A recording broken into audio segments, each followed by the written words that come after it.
ನಮಸ್ಕಾರ ವೀಕ್ಷಕರೇ, ಆಸ್ಕ್ ಇಂಡಿಯಾಗೆ ಸ್ವಾಗತ. ನಾನು ವಿಠಲ್ ಪವಾರ್.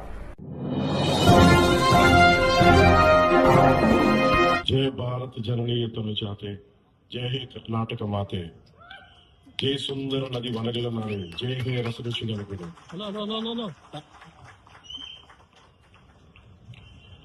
ಭಾರತ ಮಾತೆಯ ಮುದ್ದಿನ ಮಗಳಾದ ಕರ್ನಾಟಕ ತಾಯಿಗೆ, ಈ ಪುಣ್ಯ ಭೂಮಿಗೆ ಹಾಗೂ ಕರ್ನಾಟಕದ ಪ್ರಜೆಗಳಿಗೆ ನಾನು ತಲಬಾಗಿಸಿ ನಮಸ್ಕರಿಸುತ್ತಿದ್ದೇನೆ.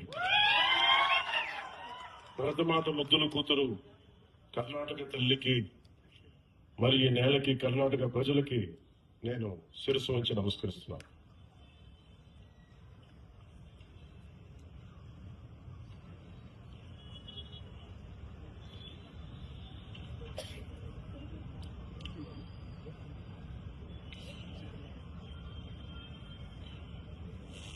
ನನ್ನ ಸಂದೇಶವನ್ನು ಪ್ರಾರಂಭಿಸುವ ಮೊದಲು ಕರ್ನಾಟಕದ ರಾಷ್ಟ್ರಕವಿ ಶ್ರೀ ಕುಪ್ಪಳ್ಳಿ ವೆಂಕಟಪುಟ್ಟಪ್ಪ ಕಾಪಿಧಾಮ ಕುವೆಂಪು ಅವರ ಅಮೃತವಾಣಿ ಕವನದಿಂದ ಪ್ರಾರಂಭಿಸುವುದು ನನಗೆ ಅಪಾರ ಸಂತೋಷವನ್ನುಂಟು ಮಾಡುತ್ತದೆ.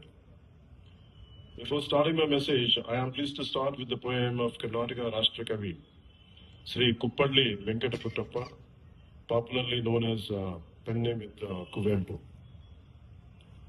This is what I have recited when I did MOU before, when I came here in last year.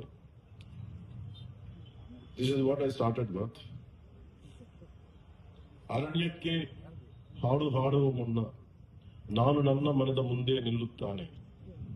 ಅರಣ್ಯಕ್ಕೆ ಹಾಡು ಹಾಡುವ ಮುನ್ನ ನಾನು ನನ್ನ ಮನದ ಮುಂದೆ ನಿಲ್ಲುತ್ತಾನೆ. ಅರಣ್ಯದ ಅರಿಸಿನ ಅರುಳುಗಳಿಂದ ನನ್ನ ಮನದ ಅರಿವಿನ ಅರುಳುಗಳು ತೆರೆಯುತ್ತವೆ. Before singing a song for the forest,